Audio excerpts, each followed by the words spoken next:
A 4-year-old AI coding tool just became worth more than most Fortune 500 companies. And this same tool could literally replace half the developers in the industry within the next 5 years. And that's not me being dramatic, that's Cursor. And today I'm wrestling with what that actually means for people like me, people who study coding and study software engineering, whose whole identity is being in tech. So this is the story that nobody's talking about, but everybody should be. So here's what just happened. Cursor is an AI-powered code editor that most people have never heard of, but it just hit $2 billion in annualized revenue. So let that sink in, right? $2 billion in a year from a tool that basically helps you write code faster. And they're raising new funding at a $50 billion valuation.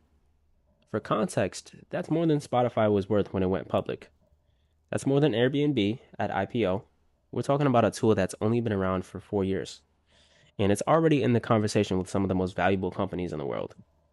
But here's what actually matters. Cursor isn't just a tool, it's a signal. It's telling us something massive about where technology is heading. And it's terrifying and exciting at time.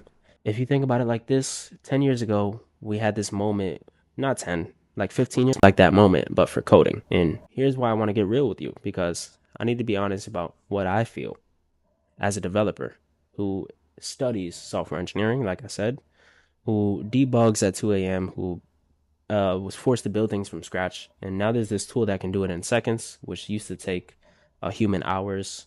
And, part of me is genuinely excited about that. But another part of me is scared because if Cursor can write all this code so well, what happens to developers? What happens to the value of knowing how to actually build things? And I'm not alone in this because the entire tech industry is having this conversation right now. But we're doing it quietly in Slack channels and at conferences. We're not saying it out loud on social media. But here's what I think is actually happening though. We're not at the end of development, we're at the beginning of a completely different kind of development. The developers who are going to thrive aren't the ones who can write the most elegant code, right? They're going to be the ones who can think strategically about problems, who can direct AI to solve those problems, and who can understand the human implications of what they're building.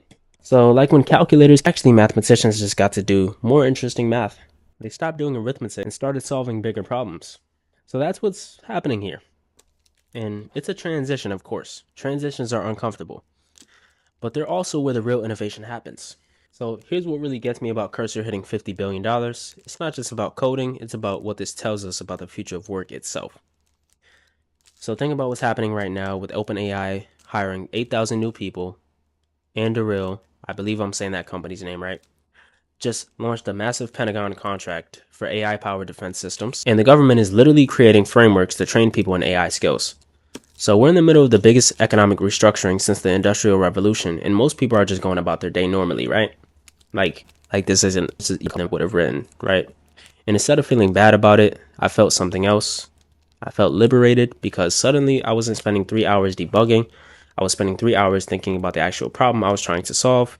And that's the real story. It's not that AI is replacing developers. It's that AI is changing what it means to be valuable in a technical field. And honestly, I think that's beautiful because it means the people who are going to win aren't the ones who can memorize syntax. They're the ones who can think critically, communicate clearly, and understand human needs. Now, those skills don't get automated. They get more valuable over time. But here's what I want you to think about. Whether you're a developer or not, right? We're at an incredible inflection point where the question isn't, will AI replace my job?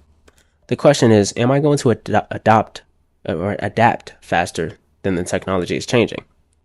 Because Cursor is just the beginning, in 6 months experimenting, right? You stop being afraid of the tools and start thinking about how to use them to do work that actually matters. And if you're in tech specifically, stop gatekeeping. Stop acting like knowing how to only certain people can have. Because it's not anymore. And that's actually good news. It means more people can build. It means more ideas can come to life. The future isn't about who can code the fastest. It's about who can think the clearest and build the most meaningful things.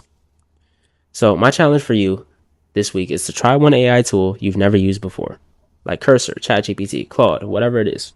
Don't use it to replace your thinking. Use it to amplify your thinking and see what happens next. Then come back, tell me about it, man. Drop a comment, send me a message, let me know what you discovered, because this conversation just got started. So thanks for listening. I'm Kai John. I'll see you next time. Of course, it's the Sovereign Architect. You know what it is.